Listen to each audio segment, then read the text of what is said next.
Welcome to. I think Peter Golden hates us. Well, he is a magnificent bastard. Peter Golden, you magnificent bastard.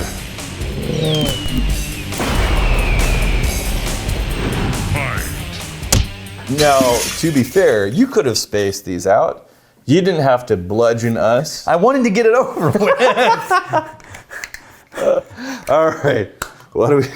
Let me guess. It's a budget scotch? Yeah. All right. But this one is The really light color. Usher's Green Stripe Blended Scotch. There's definitely a theme to these bottles. Yeah, this is another Diageo. So the same company that owns the Scoresby's owns this one. You know, it's different than Green Spot. Yeah, but yeah. All right.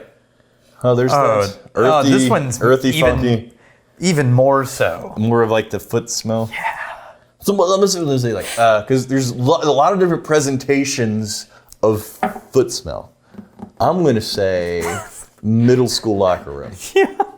This is definitely the worst one I've ever smelled. What's happening here? No. Wait, are we being Okay. Are we being funny or are we being fair? No, we're being punked. No. So here's the thing. Gosh, it's just so funky and weird. Yes, when you distill a reasonable cut. It's like a moldy earth. Yeah, where you're trying to capture all the flavor of the new make. Yeah. Right? Then you need time in the barrel to blend, to age and age out some of those things and still leave body and flavor. Sure. This is that cut that's not had a chance to age out the things that it needs to age out. Right. So this is... That is the most It's a funky, weird junior high locker room smelling it. Like if I was digging up soil, I would get this weird, like I would expect to see mushrooms involved. Old rubber? Maybe, but Old then rubber? there is like a slight sweetness layer. And again, this is another whiskey that was not meant for a neat pour. We're just doing it with a neat pour because it's a neat pour. I lost the sweetness. There's such a thin accent of sweetness. Yeah, it's mostly musty funk. Take a sip. It's got more funk on the taste than the Scoresby's does. Oh, and it's got... The funky adventure stays through to the palate. There's a vanilla thread in there. Yeah. Oh. The bummer is the Usher family is sometimes called by, like Andrew Usher, sometimes called the father of blended Scotch. Like, these are early days Usher family, early days Scottish whiskey making family. The father needs to disown this job. Yeah, and this is now the namesake. So He helped found the North British Distillery, for Christ's sake. I'm saying, Why? do we know? Because like if it's there's some background in history, family name, blah blah blah. How is this meant to be consumed? It's definitely a mixer. For what though? What would you put that in? I don't know. I can't think of like a cocktail that I was like, oh, obviously the Ushers. Let's throw that in there. No, there's literally, no, this is a bar that just doesn't want to spend that much money on that drink that they're advertising on the sandwich board out front. Right? Like someone who says, today's soup is whiskey with ice croutons, right? One of those signs. That's pretty good. Right? I'd go in. And it's like a $2 scotch and soda, or something. So... There was a commenter that I read the other day. I forgot to cut and paste him, but he said something about how... We're looking around now. He said something about how the Lagavulin 16 was totally an outlier. Of? Just, an outlier. And we should compare it. Oh. Of course. Oh, I saw that comment too, Daniel. Yeah. How could you not have copied? No, that seems fair. How could you not have copied and pasted? No, it's just, I was busy and it just came to me. That brilliant comment. Colby Scott. Am I the only one that can't pour whiskey without a drop or 3 dribbling down the side of the bottle? Like, WTF, am I doing wrong? Not a huge deal, but... Well, look.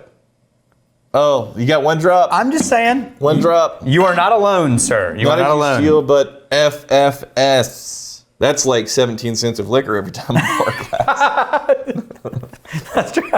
Some bottles are... Oh, they're worse. Yeah, so the ones with like the really big fat bodies and the tiny necks. Or the fat lip, right? Yeah. Like the worst are the ones where the very top of the edge of the lip of the bottle is really wide. Yeah. And then rounded. If it's rounded, you're always going to dribble whiskey down the side. Did you see this? I just noticed this. Yeah, I thought you did that. No. Yeah, there's a random Glencairn perched on top. Oh, and it has... That's somebody from a tour, I think. They're having a good time. Thomas McComas. Am I the only one that dies a little each time looking at Scotch prices climb and think maybe I should be a bourbon guy and quit buying Scotch until things calm down? It's real, man. Is the it? tariffs are finally starting to impact reorders. Oh. Right? So like retailers... They had the stock. They had the stock. They blew that stock out, and now everything they're restocking, it's higher prices. Right. And it's real. It's not a small increase on the ones you love. That's unfortunate. Yeah. Hoping that changes. Yeah. I like bourbon though. I mean, I like Scotch. Look, let's not go crazy. Right. I like bourbon though. We'll pay you anything you want. This was an excellent. Oh, that wasn't. That Lagavulin 16 was a real outlier for space side scotches. Honestly, I am deeply curious as to, the data behind how are people using this. Right. No, it's gotta be. It can't be a neat pour. It's a well whiskey. It's gotta be a well whiskey. Okay. It's got a permanent spout and a stop. Right. And the stopper. But even the spout is always in till the bottle's empty. Even knowing what are they putting it in? Like, what is this going on? Because there's a lot of whiskeys that in a neat pour is like, this isn't it's not an amazing whiskey, but we can imagine, this would be great in this kind of cocktail. I feel the way about Johnny Walker Red. It could be great on the rocks. Yeah. But this, I don't know. Obviously, there's a place for it, but it's beyond us. Yeah. Maybe Diageo people can email us and say, here's where the sales numbers are going. If you know in the comments. It might not be bar. It might be retail. It might just be budget whiskey drinkers looking for their budget whiskey. And Scotch is that they fancy themselves Scotch drinkers, so they get the budget Scotch instead of the Kesslers. This is my review. Here's to fighting, steal me, drink. If you fight me, fight for a friend. Steal me, you steal your liver. And if you drink, may you drink with us. What? Why would I don't? What's happening? I don't. I'm so sorry to David McElroy. You bottle lord.